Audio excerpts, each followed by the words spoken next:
आज का कार्यक्रम जो कीर्तन की सभा होती है हर शनिवार, उस सभा में मैं आप सबके सम्मुख श्री कीर्तन वाणी का प्रकरण 82 के भाव आपके सामने रखना चाहती हूँ। सखीरी मेहर बड़ी महबूब की, अखंड अलेखे अंतर आँखा खोल सी, ए सुख सोई देखे। महामती जी कह रही हैं कि हे सुंदर साज जी, हमारे प्राण प्रियतम धामधनी अक्षरातीत श्री राज जी महाराज की मेहर बहुत विशाल है, बहुत अपरंपार है, जिसका कुछ शुमार ही नहीं, जिसका कोई पारावार ही नहीं।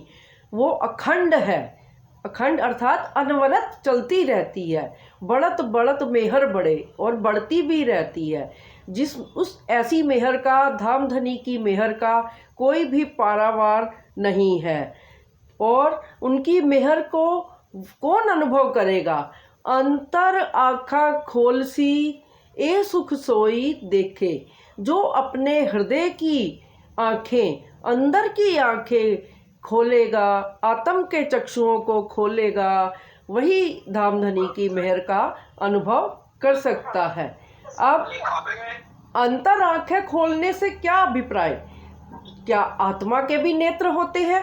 आत्मा का स्वरूप होता है, आत्मा भी साक्षात है। तो इसका उत्तर है हाँ। यदि क्योंकि पारब्रह्म शाश्वत है, सत्य चित आनंद का स्वरूप है, उसी तरह आत्मा भी सत्य चित आनंद का स्वरूप है। हम श्री कुलजम स्वरूप वाणी में जिस तरह श्री राज महाराज के श्रृंगार का, श्री श्यामा जी के श्रृंगार का वर्णन पढ़ते हैं, उसी तरह आत्मा का भी श्रृंगार है, आत्म के भी नेत्र हैं। हम प्राय चर्चा में अपने गुरुजनों से भी ये सुनते हैं कि तुम सुनियो आत्म के श्रवण, आत्म के कानों से सुनो, आत्म के नेत्रों से देखो, आत्म के ही जुबान से बात करो। तो धामधनी से हम जो भी बात कर सकते हैं अपनी आत्मा की जुबान से ही कर सकते हैं, और उनकी मेहर का अनुभव भी आत्मा के हृदय से ही कर सकते हैं, अंतर चक्षुओं को खोल कर ही कर सकते हैं। ना था भरोसा हमको कि भवजल उतरे पार, इन जुबा केती कहूँ इन मेहर को ना ही शुमार।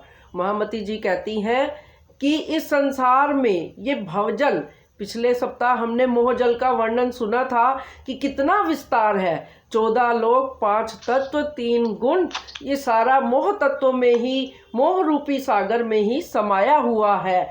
तो ये मोह का जो सागर है, भव सागर जिसे कहते हैं, कि वह इतना विशाल है कि कहूँ बेट न पाइए पार, कि कहीं पर भी इसका ओर छोर किनारा कहीं पर भी नहीं दिखता। क्योंकि जीव जन्मों जन्मों से इस 14 लोकों के ब्रह्मांड में ही अपने कर्मानुसार बार बार जन्म लेता है, बार बार इस संसार को देखने के बाद मृत्यु को प्राप्त करता है, पुनः अपने कर्मों के अनुसार 84 लाख योनियों में भटकता रहता है। फिर जब उसे मानव देह मिलती है, पुनः उसी संसार को ही सारा अनुभव करता है। इस संसार के पार जो 8 शून्य है, 8 शून्य और फिर निराकार है, किसी का भी उसे आभास नहीं होता। और ये धन्य है 28वां कलयुग, जिसमें पूर्ण ब्रह्म अक्षरातीत अपनी परब्रह्म, अपनी परात्म, अपनी आत्माओं के साथ, अपनी अंगनाओं के साथ, ब्रह्म मुनियों के साथ, ब्रह्मात्माओं के साथ इस खेल में उनको दुख का खेल दिखाने के लिए आए।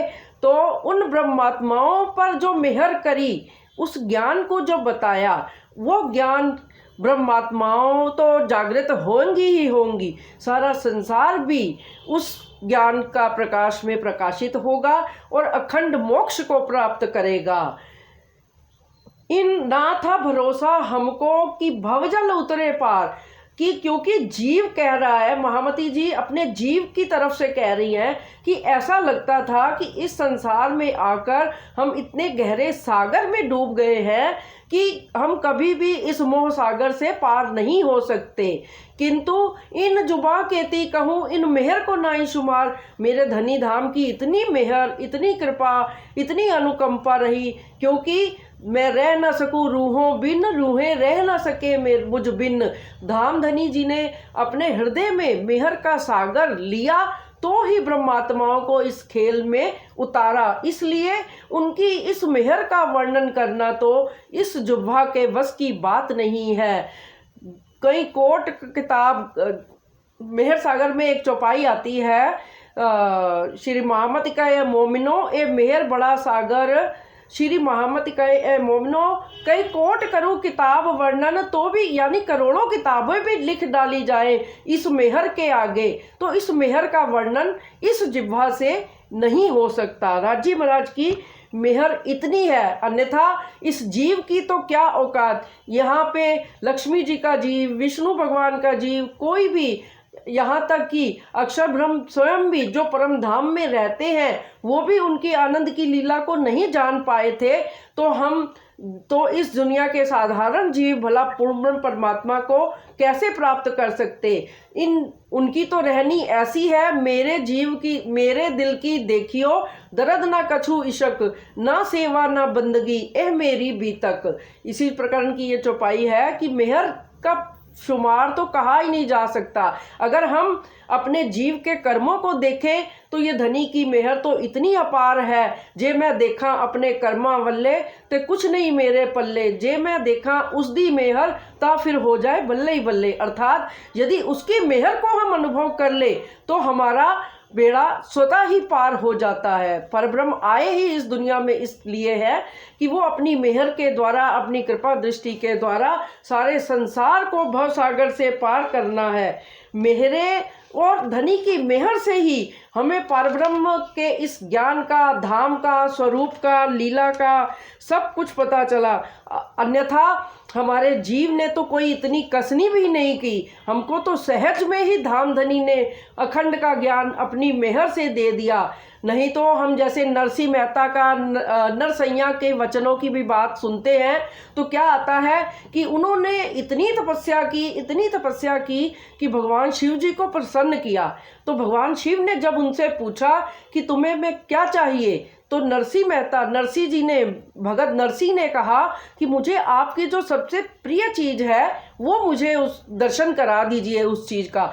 तो भगवान शिव ने योग माया के बल से उनको प्रतिबिंब की रास का दर्शन कराया, जो कि नरसिंह मेहता जी ने बाद में जो नरसैया के नाम से मशहूर हुए, संसार में जाने गए।